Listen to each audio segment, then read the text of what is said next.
Hello everyone, on today's episode of the 1 Year Life Transformation Challenge, we're going to talk about ending judgment and freeing your perspective.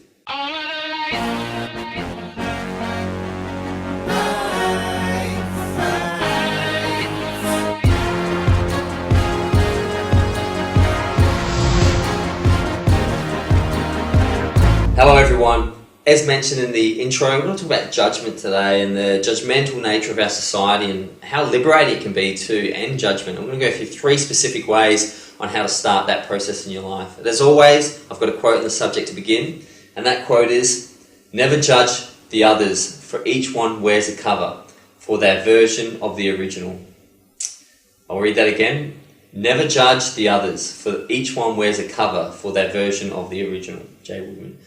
What a great quote. When you judge someone, people, Jesus, but everyone sort of touched on the subject. When you judge someone, who are you judging? We are much more than our bodies. And when you judge someone, you have very little information to judge on them. All you're doing is you're judging the current moment. And we all know the greatest saints have had bad days. And if you met that saint on a bad day, is that a bad person? Or if you're deciding to judge, they are, because you're just going off the information you have. Now, what's interesting about judgment is that the pain it creates in the other person is also created in you. It's not a good feeling to see someone that you don't like, or to see a murderer, or see someone that you think is just a bad person. It creates pain and tension in both parties. That's how connected we are. So I know personally, I was a big judgy judge face. I was judging everything. I was judging judges. I was judging Judge Judy. I really feel like I wasted a lot of my life judging, constantly finding comparisons, comparative things. I've talked about this in a lot of videos, how that creates pain. And, I would see someone on the street who was overweight, and I'd go, oh, they're overweight, they don't take care of themselves. How do I know that? Why would I care? And why would I want that? And why does that person have to carry that? And I've heard so much about forgiveness and so much about non-judging that I really knew I had to make a video on it. So I want to begin with a story. And the story is, once upon a time, there was an old farmer who had worked on his crops for many years. And one day his horse ran away. Upon hearing the news, his neighbours came to visit. "Such bad luck," they said sympathetically. "Maybe," the farmer replied.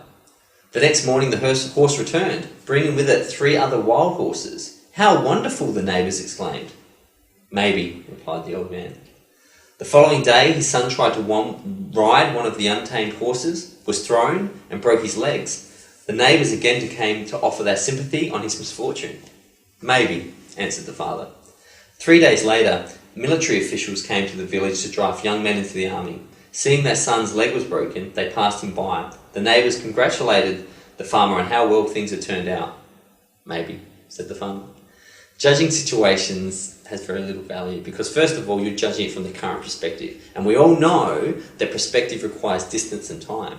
So allowing the universe to unfold without labeling it really creates a life of unlimited opportunities.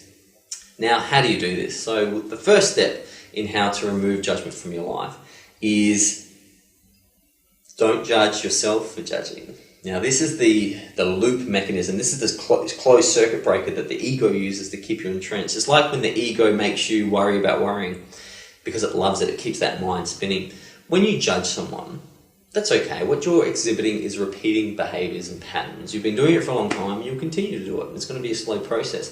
The last thing you want to do is add judgment to that. So now that you know, or starting to appreciate as you go through your journey, that judging isn't great, if you have judged someone, just move on. Forgive yourself and forgive the other person. Now, I know this is really weird, but it's very important that this is understood.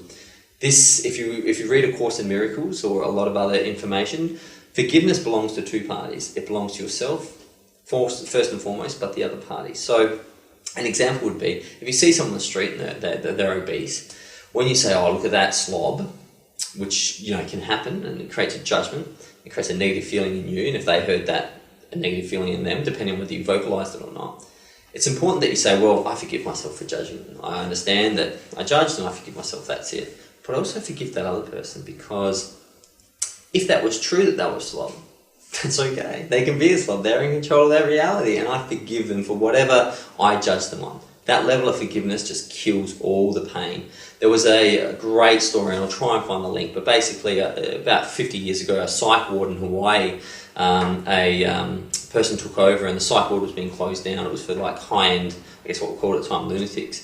And he just would get the patient, the head of the psych ward would get the patient's, this is a true story, get the patient's information out, read their life story and forgive them. And just forgive them. Because obviously you're put in a psych ward for a reason, you've probably done some interesting things, but he would sit there all day in his office forgiving them.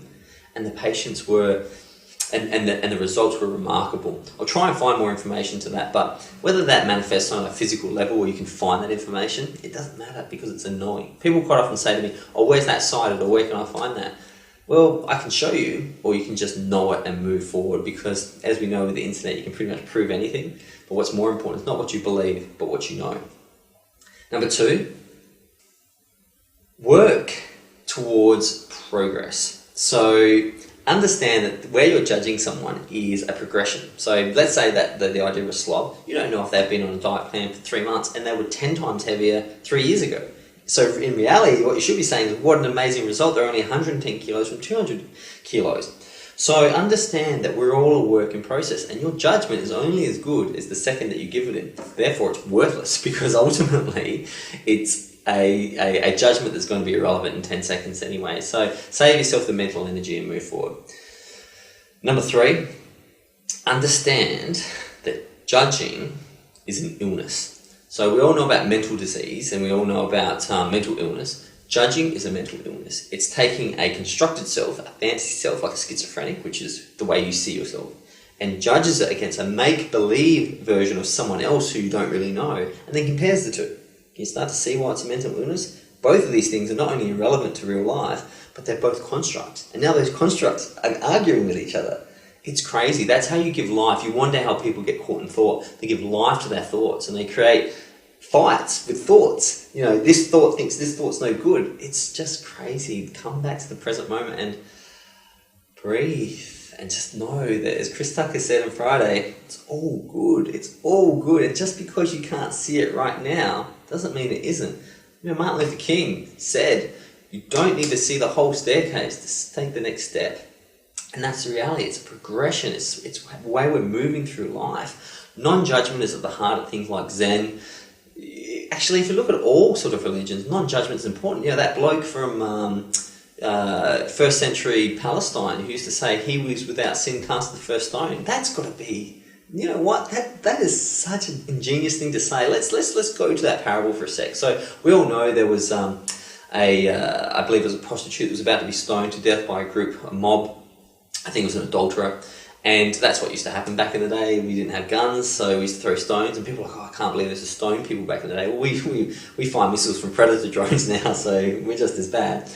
And maybe it should be, you know, he who has not sinned should shoot the first cruise missile.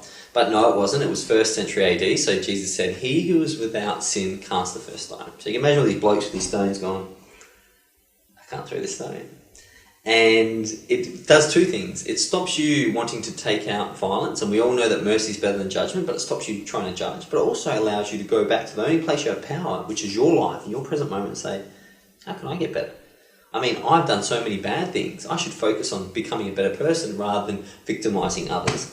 So it's been, you know, and the challenge as well with understanding forgiveness is that language is so lopsided. Language is always duality. Language is good, bad, fat, skinny, tall, short, and your perspective on whether you want to be tall or want to be short will create the labeling and the judgment within that. Understand that words and thought aren't always your friends, and sometimes it's better just to be at peace, forgive, and move forward. I can't wait to see you for tomorrow's video, but until then, goodbye.